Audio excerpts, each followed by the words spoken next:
Hi, everybody. Thanks for coming. We're really glad you're here. This is our spring quarter town hall with associate deans, which, we're just calling academic leaders because that's what you all are, particularly from the perspective of undergraduate students.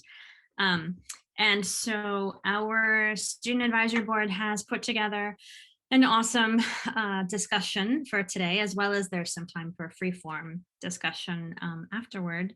And the theme for this meeting, as far as I remember it, is sort of moving forward out of pandemic remote instruction and what concerns do we still have, what things do we want to take with us, that kind of thing, right? So should be a nice and pretty future-oriented sort of conversation.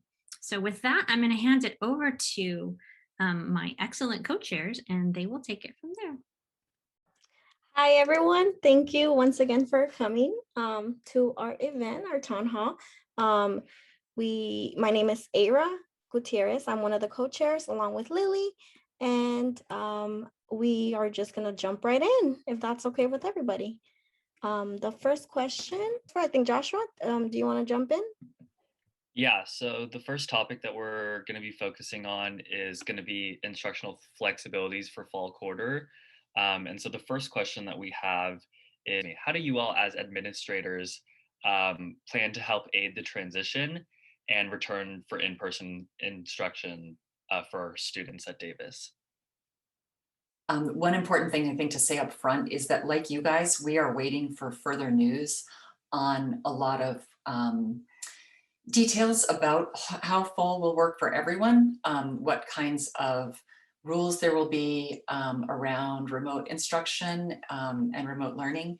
So I would say that from the perspective of my role in my office, what we're going to try to be doing is having good communication and transparency about what we know and helping people get the information they need.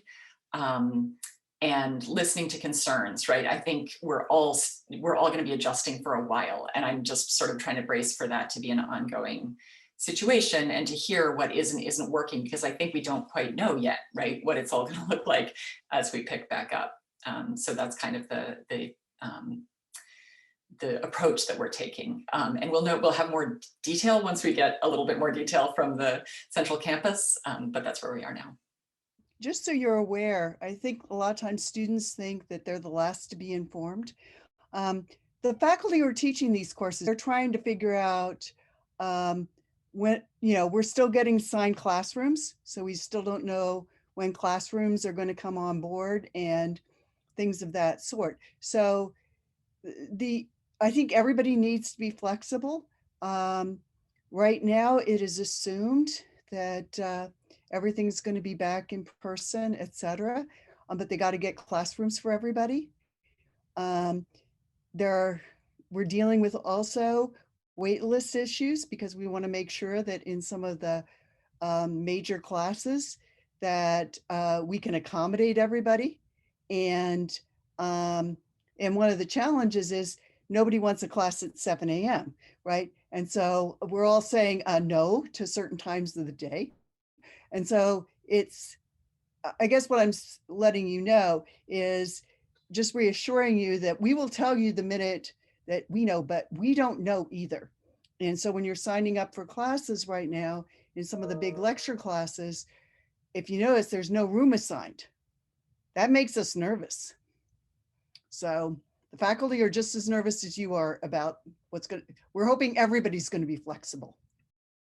One thing that we're doing is a campus effort to provide an orientation for students that were here, that came for the first time last year and participated in the virtual orientation. This year, there'll be an opportunity for an in-person orientation for those students.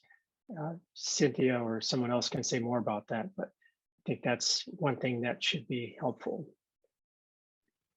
Yes, absolutely. And the sort of sense of like people who are first years this year, were UC Davis students, sort of, right? Like they haven't gotten an orientation at campus, and also experiencing remote instruction is not the same, as experiencing on-campus instruction, which is what we're hoping the vast majority of instruction in the fall will be. So yeah, the orientation this year is basically doing double duty, and that they're planning their regular freshman orientation happening the way that's supposed to happen, but then also a sort of second year orientation. And that second year orientation includes transfer students. So for them, it might be a fourth year orientation, but you know, really, really, really important.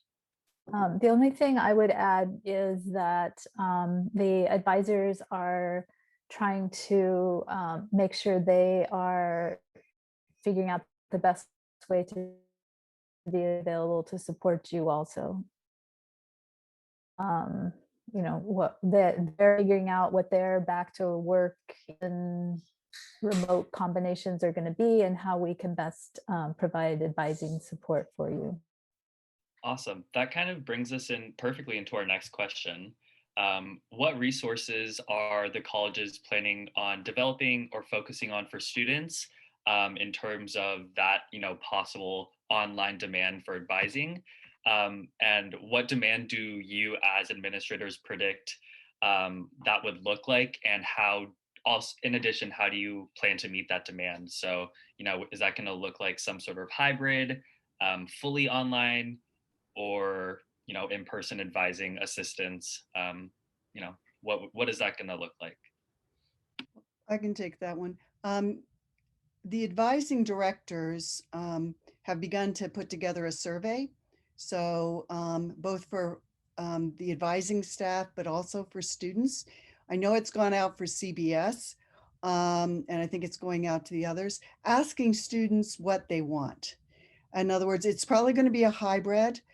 A lot of students in CBS are saying that for express advising, they like the option of just being able to not have to walk across campus and come into the room.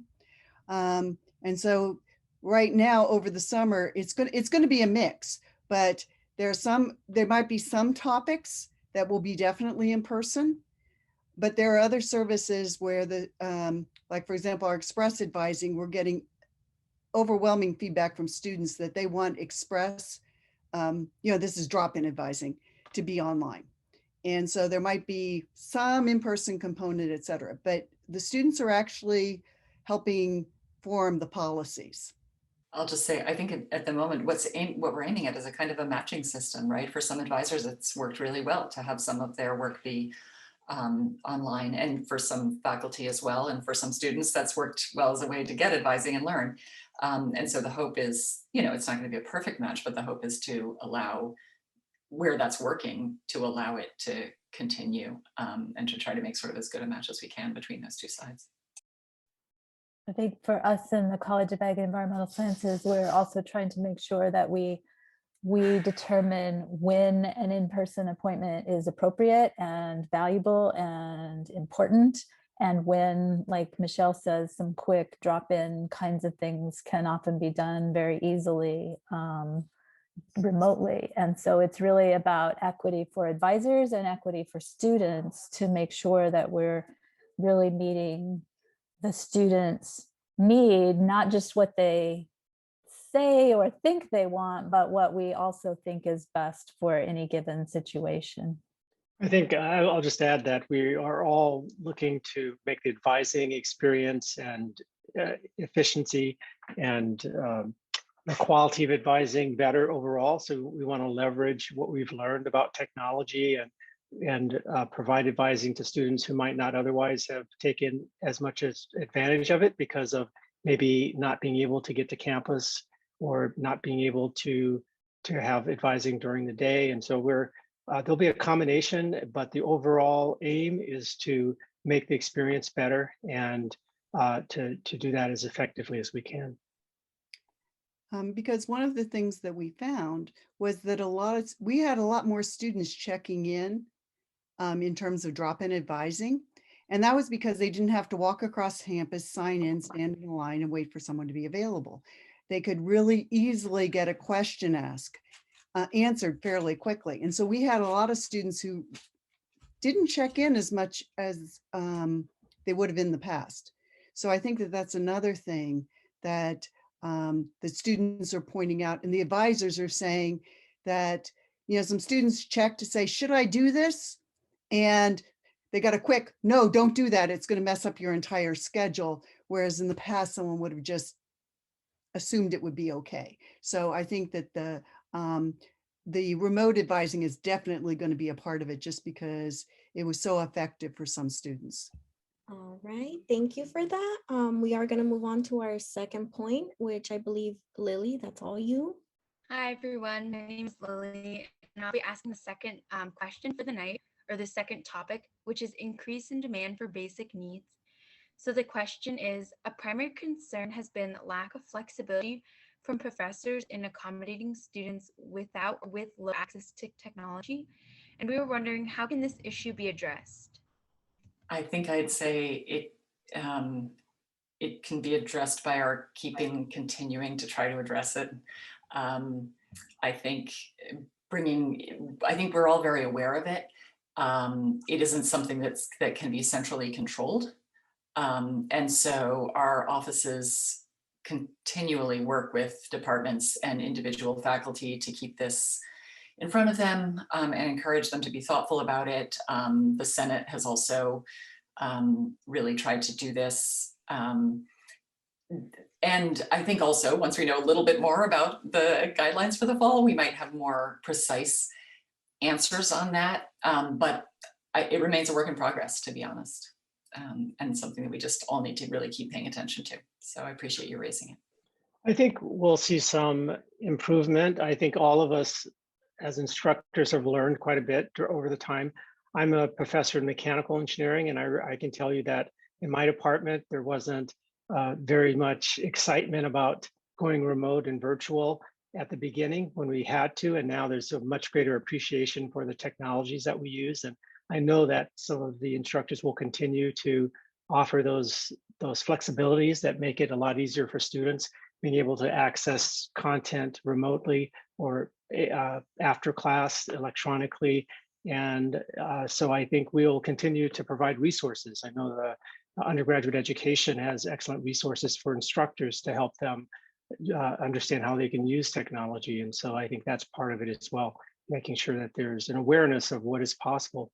Yeah, I don't have anything to add, except I'm not quite sure is the question about access to technology for students, because as soon as we know that a student needs, whatever support, there are loaner laptops, there's hotspots that can be loaned out to students. And so that's, I imagine that will continue at some level, depending on how much remote work is needed. But in general, all the other things that folks have said, some faculty have learned things that they like about remote and will keep, maybe more flipped type classrooms. And, so I think we're all going to continue to learn and take the advantages of what we've learned and try to continue to make them better while minimizing the disadvantages. And I'm just agreeing with everybody else that if students are having problems, there are resources, and undergrad education is a great start, and the computer loan program, et cetera. In the bigger classes, a lot of times when students are having problems, reaching out to the TA or somebody like that, because particularly the first week of class, it's been a bit overwhelming in some of our big classes where people are having trouble signing up, et cetera. But for the most part, over the past year, everybody's been experimenting just like you guys have been. And I think that now we've got some best practices. What are the things that work? What are the things that don't? People are beginning to recognize, for example, when certain types of computers are not going to hook in. Like we had a problem with the Surface that people were trying to use, and nobody knew that.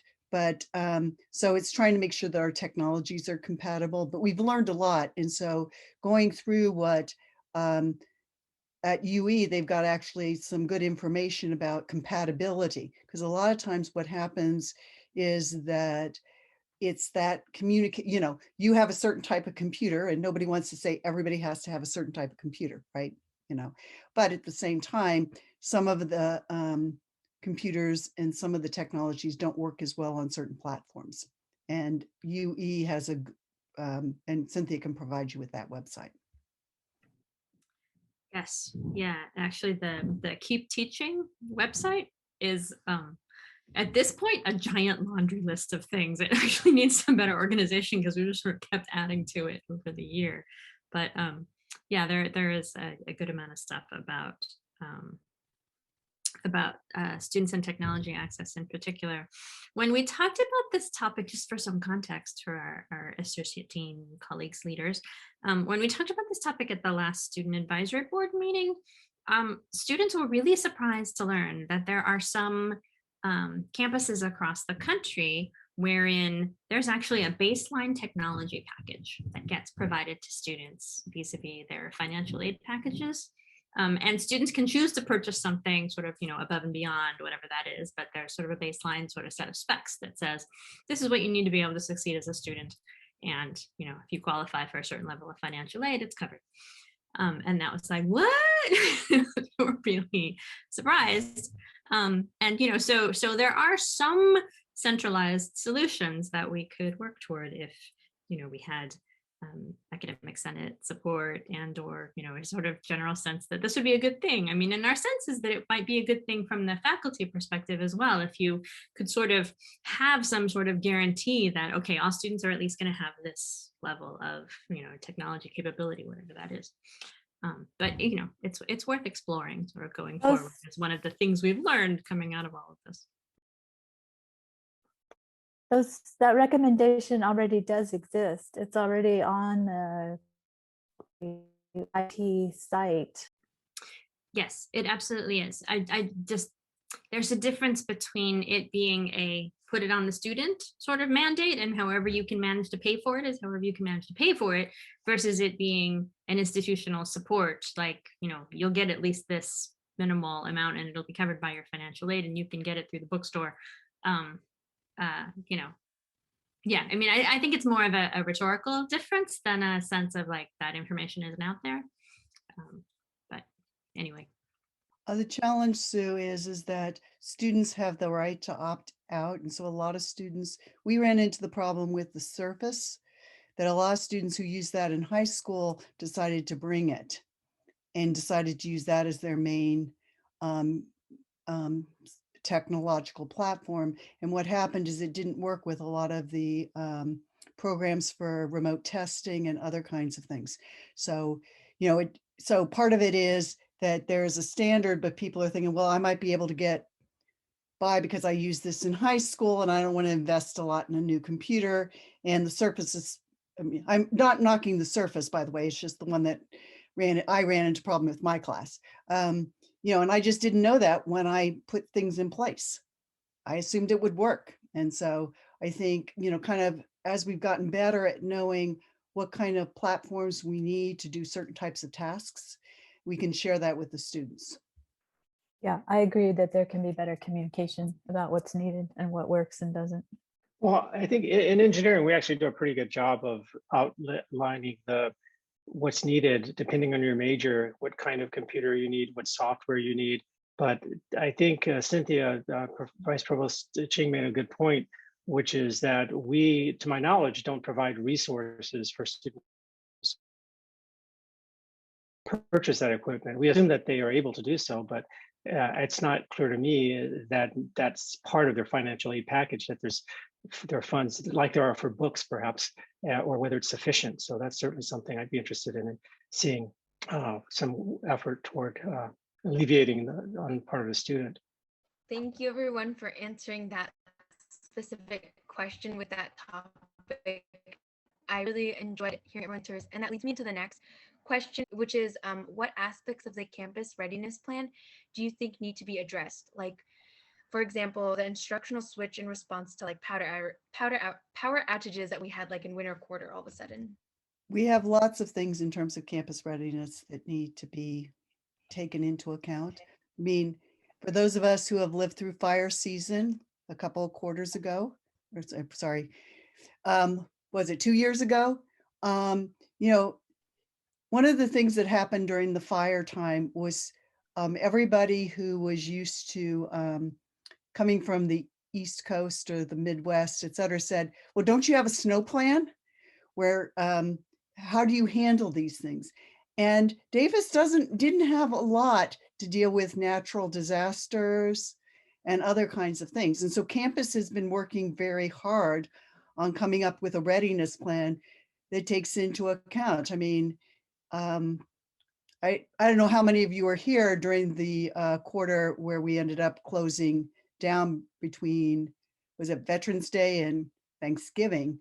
And that was a major challenge for a lot of students, for faculty, the smoke and everything like that. So I think campus is doing much better on that.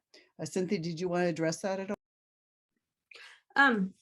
Yeah, well, so when that happened 2-3 years ago, it was 2 years ago, I remember, because it was my son's freshman year. We also had to get permission from our national accrediting organization to basically like subtract a whole week of instruction. Now, now that everybody's sort of more fluent in this sort of thing, we might just say, all right, classes are moving to Zoom for the week. And then we wouldn't have to get that, okay, now the quarter was 9 weeks instead of 10 weeks, sorry. So there's that, I think. So to a certain extent, this, whole COVID remote situation has better prepared us to continue to hold classes in a situation wherein normally we would be on campus and we would be all running around, but if the air quality is bad or the power's out or something, we might be able to do something else. The problem with the power outage, though, is that then that affects Wi-Fi, and so then you're in the same situation where nobody can access their courses. So I also think it's sort of different responses for different types of events, right? There's not going to be a one-size-fits-all sort of response, right? Because it's not as if we just have to contend with snow and it's always snow, and so here's the snow response, right? We have a lot of different things now: wind, fire, etc. Bears. Yeah. Are there particular aspects that you all are concerned about in that regard? I mean, the power outages thing is incredibly disruptive, and the problem is that it's differentially disruptive, right? Like part of town will be down and everybody else is fine or whatever. But I'm sort of curious what pieces of this are sort of most on your minds. If I could guess, I think a lot of the things might be going away in terms of that when we're back on campus. There was a lot of disruption when power was out and different students in different classes could not take exams and other kinds of things, which caused a lot of anxiety, at least in CBS. And fairness issues came up about some students being able to take an exam and some not. So hopefully a lot of the problems that we ran into that impacted exams and other types of things will go away now that we're back in person. Yeah, I think what we were mostly when we were creating that question was about the power outages happening in winter quarter. So I think that was like the main thing prompted that question. I'm gonna popcorn it to Ira, and she's gonna talk about the future of academic quality now. Hi, yeah, I have two questions regarding this subject. So the first question is going to be, with everything going on right now, how are you continuing to identify and challenge racism and enforce anti-racism policies in all classes and activities, and with all UC Davis students and faculty members? So I think that's a really important question, and it encompasses quite a bit. And we've actually established a committee in the College of Engineering. It's the College of Engineering Diversity, Equity, and Inclusion Committee, and it's made up of faculty and staff. Typically, committees are either just all faculty or all staff, and this committee is really important in addressing issues across the spectrum, from the staff and faculty to students as well, and making sure that there's an understanding of issues of relevance when it comes to discrimination or any practices that we sometimes aren't aware of, or that are unintentional, but that could very well be disadvantageous to students. And so this is something that's new, and we've actually it grew from town hall meetings that we've had in our college, and where issues have been brought to our attention, and staff and faculty have been very much interested in addressing them. So we'll be able to do so on a larger scale now. And that's one of the things that we believe will make a difference. So before I leave, I'll just answer quickly. Also, we also have a college DEI committee. Ours has faculty, staff, and students. In our undergraduate academic programs unit, we have a diversity committee, and we are really looking at all of our processes to make sure they're equitable. And I've been meeting with the faculty for over a year, even before the George Floyd protests, about opportunity gaps and talking about ways that we can ensure equity in the classroom and start to think about how we can close opportunity gaps. So there's many fronts that things are happening in our college.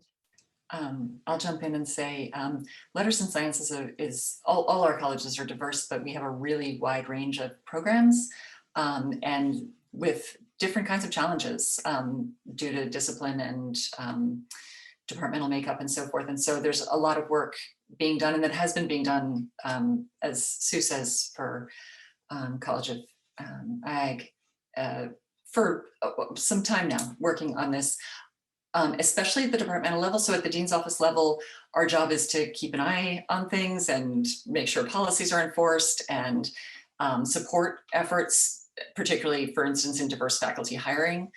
That's something that you see that happens at the college level, and supporting diverse faculty in their progress, thinking about how to help departments get the staffing they need to teach the classes that help address opportunity gaps. But a lot of the particular initiatives are taking place at department levels. I could talk about my own department, which is the Department of English, but I think it would just be one example among many of sort of specific things that departments are doing. I will say we're hiring a new dean right at the moment. The dean of the College of Letters and Science is turning over this summer, we think. And that's been an important question in those conversations, making sure that all our candidates are really aware of this as a major issue and have been thoughtful about it and have sort of experience to talk about in that area. In CBS, like everybody else, there have been programs going on for years. I mean, for example, we have the BUS program, which has been for undergraduate research for underrepresented groups for 30 years. And so there's been a major effort in the college for a long time. This past year has been special in that the FEC, our Faculty Executive Committee, took this on as a challenge. And so there's now a DEI committee. In addition, there's a faculty assistant to the dean in this in DEI issues named Vicki Morgan. Vicki's been is a graduate student, but she's been very involved in coming up with programs. This past year, she ran a book club, for example, where they read for faculty and staff and other people were invited, the story of Henrietta Lacks, HeLa cells, and that whole story. So part of it is the committee is moving forward in terms of, part of it's just getting staff more integrated into the process rather than just faculty, because we know the staff play a major part in all of these types of issues. The other thing that's happening in CBS is we're beginning to look at the undergraduate curriculum with an eye on topics related to the opportunity gap, closing the gap, and other types of things. And there's going to be a committee. There's going to be a community of practice next year on that, where people are just looking at how can we make sure that we can help students who are coming in have the best possible experience. We have a peer mentoring program where we try to help students make that critical transition in the first quarter so that they can feel like they're at home on campus and find things. And a part of that effort is also an outreach for diversity and equity. I will just add from UE's perspective that our Center for Educational Effectiveness this year is offering a whole series of workshops on anti-racist pedagogy and anti-racist teaching. And those are really more at the level of like individual faculty and their classes. right? And sort of how they conduct their courses. And I think between that and the things that all of our leaders have shared about things that are going on at the college or the departmental level, we're sort of, covering multiple bases, right? Which, yeah, is important. Thank you. Well, we're going to move on to the next topic, which is equitable access. And I believe this was also a submitted question by Benjamin, which is here. So if Benjamin, you want to go ahead and ask your question? Hi, absolutely. Yeah, thank you. Sorry, I didn't know about the last meeting where I know you touched on this topic, but I had a concern and a possibility that I wanted to ask about. My concern as a student is that I feel that the way that equitable access just kind of redirects funds to textbook publishers makes it less equitable, frankly. And my question is, has there been any consideration of doing something a little bit different where you would be funding the development and improvement of open educational resources? Because I know those aren't perfect, but if we could really improve those, that would be a truly equitable thing in my mind. As everybody knows, I have a lot of feelings on this subject, or those who have been in previous meetings with me. Equitable access has a lot of issues that we are really, really concerned about. And the Senate generally is really concerned about and is working on and watching really closely. So I think that let me just say, I think the pressure for this program did not come from either students or faculty, and I think that's problematic in itself. If we got good assurance that this indeed benefited the great majority of students and that you guys wanted it, I think the faculty would respect that, but that is not the message that we're getting, and we have a lot of concerns about it too. So that's the first part of the question. Just to say, we are really on it, and we are also keen to make this work. And I'll also say that faculty really, at least in the areas that I'm most familiar with, are very much aware of the cost issue and the cost burden on students, and really do try to work with that. There's a complexity in that, intellectual labor goes into a certain number of teaching products, and that's why they cost money. That does not mean that they should be ruinously expensive. I completely agree. And I think the open research question is a great one. I'm hoping that as we're sort of waiting for a little bit of data, actually we're waiting for a lot of data on equitable access and what exactly has been happening with it. But I hope as that conversation goes on, we can talk about some other models, exactly as you say, and how we might redirect some of the funds so that they're, yes, serving you guys more effectively, basically. Well, in terms of CBS, for a lot of us, we are also having some major issues with equitable access, particularly for those of us who are involved in open source textbooks like LibreText. It's kind of like there's a lot of support for going open source and developing materials. First of all, they're more able to fine tune to the needs of the students in our classes. It is a campus project out of chemistry. And so there's also that aspect. So I think a lot of people are looking into it. From a faculty point, my internet dropped out for a minute, so I'm not sure I got all your question. But the other thing too is that some faculty members feel that the equitable access is forcing them to do certain textbooks that they might not want to choose otherwise. And so there is it the best book for the class? Do they need to make that choice? Particularly particularly in the basic sciences, where a lot of times what people will say, like in intro bio or intro chemistry, and any intro book would be fine because nothing has really changed in the past. I mean, the atom is still the atom, and so do you need the latest edition with all the bells and whistles on it? And so a lot of times that's why people are going to open source materials to supplement, but saying, you need a good reference book, but you don't need the big book. But with the equitable access, you're encouraged to, get the latest book with all the bells and whistles.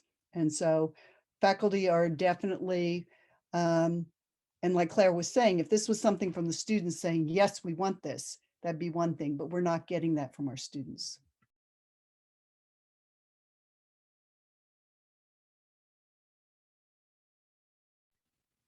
Yeah, I think your question, Benjamin, about how does the program possibly actually benefit the textbook publishers? I mean, yes, they're ostensibly selling their per quote unquote book, some of them are ebooks, but per book cost is, you know, less than what they would be able to sell individually for the brand new edition, but you have to get the brand new edition. And so, you know, that's a really interesting question. The one thing I will say about the program itself and whether it makes money is that it's not designed to make money, and that what's supposed to happen, and it'll be interesting to see the data on this, right? Because we don't have that yet. Everybody's sort of waiting for it, like Claire said. If the program itself makes money, meaning the bookstore actually takes in more funds than they paid out in contracts to publishers, then that extra is supposed to roll over into the next year such that the per student fee for Equitable Access goes down, right? So it's supposed to continue to subsidize the cost of the program. But again, we don't know what that looks like yet. And we don't know what next year's cost will be because we haven't seen that data. My understanding is that the Equitable Access program is supposed to be making a presentation. I don't know when that would have occurred to either a subcommittee of the Academic Senate or the Executive Committee of the Academic Senate, and also to ASUCD. But again, you know, not my shop, that's run out of student affairs, so I don't know exactly what the communication calendar on that is, but I would say that I'm waiting for that data also. But I would definitely contact your student government. They are very, very, very active in this. And they are staying on top of it. One of the things that happened last fall, as you know, that students, you have to pay your fees before faculty give you the syllabus so you know what your books are.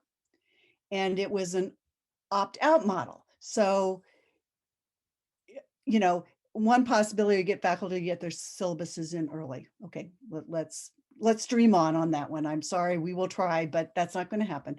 But having students have the flexibility on the first day of class or early on to opt out afterwards. But the way the fee structure is that you guys got the fee and you didn't have the opportunity to opt out. And your student government definitely knows that, and they're working very hard. So anything you can do to help them, because they really are your voice on this one. Now we are going to move on to our last topic of the night, which is COVID-19. Quilvo, I think you're up. Yeah, hi, my name is Kilvio. Just some couple questions like regarding what the guidelines might be for next year regarding COVID. So as far as I'm aware, I believe vaccines will be mandatory next school year. And so we were just wondering, will masks still be required, and how will immunocompromised students be accommodated? Basically, this is one of those things where everybody doesn't know. So we're waiting to hear what UC says. The idea of mandatory vaccines, obviously, will wait until they have full FDA approval. So we have heard that much. And in terms of how to accommodate students, for example, let's just use an international situation. We've got a lot of students coming in from India in our incoming classes. Are they even going to be allowed in the country? So in addition to the immune compromised students on campus, we have to have some flexibility for our international student population and other students who, for whatever reason, can't take classes. We're waiting for campus to come up with guidelines on that. It is very much on their radar. And like I said, for those of us who have a large population of incoming students coming from some very devastated areas right now, I doubt those students are going to be able to get into the United States in time. And so, and not to say that there isn't a problem for students also who are immune compromised, who cannot take it, et cetera, but it's kind of, I think we're treating that whole group as a whole. Cynthia, did you want to touch on that? Yeah, no, I would say Michelle's right that there is a group of students that we're basically identifying as can't get here for whatever reason, right? Like can't take classes on campus, whether it's because they can't get in the country or because it isn't safe for them to do so. Those are different kinds of documentation, right? Like how do you actually demonstrate that you can't get here? And so that's one of the things that we're sort of talking about, like what would that process look like? And working with both global affairs and student disability services and what have you, right? And it may be that those fairly different groups of students are able to take advantages of some of the same resources. It would be really nice if we had, somebody mentioned like a match, the idea of matching a student need and either advisor preference or faculty preference or whatever it is. It would be really nice if we had some kind of match between faculty who either would prefer to keep teaching online or also need to keep teaching online for health reasons, and the types of courses that students need to have access to. Part of the challenge with coming up with okay, here's what we're going to do, here's the plan, here's the, here are the guidelines, okay, now let's take this to the faculty and see if we can get a sense of, to whom does this sound like a good idea? Would they be willing to do this? That sort of thing, is that the target keeps moving, right? So as of about a month ago, we thought that there might be as many as 4,000 students who were stuck abroad in countries where the consulates weren't open and they just couldn't get visa appointments and wouldn't be able to come. Over the past several weeks, that situation has improved dramatically in terms of consulates prioritizing student visas and wait times going down from 30 days to, maybe a week or even a couple of days, right? And so it's looking better on some fronts. And then you have cases like India where it's in fact looking worse, right? So, so I think we've been trying to come up with a really good fit solution for this problem. And that's a challenge when the target keeps moving. And I think at some point we're just going to have to build whatever and hope that people come. But I'm not sure that any solution is going to be the perfect solution, right? It's hard to predict. Because one of the issues that you're dealing with also is making it equitable for everybody. So, we don't want to say that, some students can take it in person, some people can take it online. Is it a choice? Particularly in some of the bigger classes, I'm associated with BIS 2A, so I always use that as an example, but we have 1,000 students coming in or maybe 1,200. I know there's going to be some people in that group who are not going to be able to come. So do we have a special discussion section? Do we have an entire class that's separate? How do you accommodate that incoming group? And there are other colleges that are dealing with the same thing. Claire, did you want to? That was actually accidental, but I was going to address the face mask question. Not that I have an answer, but just to say that it's been, I feel like we got quite lucky getting a provost who is an epidemiologist right when we did, because I think the campus decision-making, though not perfect, because what can be perfect, has been very careful and very thoughtful and cautious without being overreactive. And that's given me a lot of confidence in what they tell us to do going forward, basically. And I don't know what the answer will be. I wouldn't be at all surprised if indoors in fall we were still wearing face masks, maybe not the instructor if there's some distance from the front row or something like that. I don't know.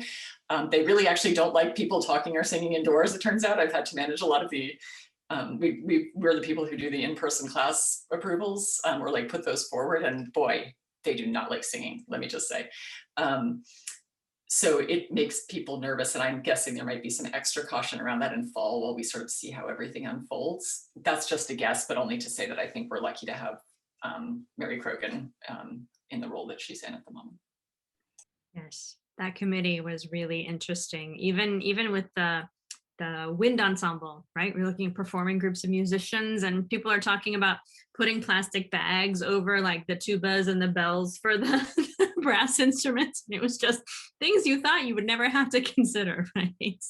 So the level of thought and consideration that has gone into all of that in trying to balance offering students what they need and also trying to keep people safe is I mean, not perfect, but I think admirable. Will there be flexibility for students to choose either in-person classes or online classes for next fall? I will just echo what Michelle said and say that it's one thing to offer either an online section or a whole separate course for students who genuinely can't get here as an accommodation, as an exception to what's going on in a standard sort of situation, versus just sort of saying, okay, all bets are off, you choose your modality and the faculty will adapt, right? I don't think that's reasonable. I don't think the faculty think that's reasonable, right? And so that's, you know, one of the things we're looking at right now. But I will say that the plan for fall that has been pretty much communicated since December is that the vast majority of courses will be in person and on campus. And there will be exceptions to that rule as sort of determined largely by this sort of accommodation issue, but probably not by just because, hey, it might be a good idea or it's more convenient, right? The Academic Senate is now, you know, they've offered us exceptions for our courses to be remote. And these are on a quarter by quarter basis, because to have an online course and a hybrid course requires a special approval process on the Academic Senate. So over the next year, I think that there are going to be more hybrid and online classes for faculty who said, hey, this really works. And so, but right now they are being very clear that the norm is in person. And so unless you have a sound pedagogical reason for being online, they do not want you to be online. I'd like to encourage anyone who is interested in having more online remote instruction to voice your opinions, because it has been the case in the past that there haven't been too many courses. Certainly students haven't been able to choose between in-person and remote. And there is a process. It does take time for these courses to be developed. And it is currently at the discretion of the individual instructor as to whether they want to go through that process and create a hybrid course. But if there is a significant demand, I think there would be reception to that. I think often many of us feel that the preference is in person and no one really wants remote, and we're just doing it because we have to. But to the extent that there is some preference, let us know. I'd also say, I think some elements will remain, kind of like advising. I think there may well be more online office hours, right?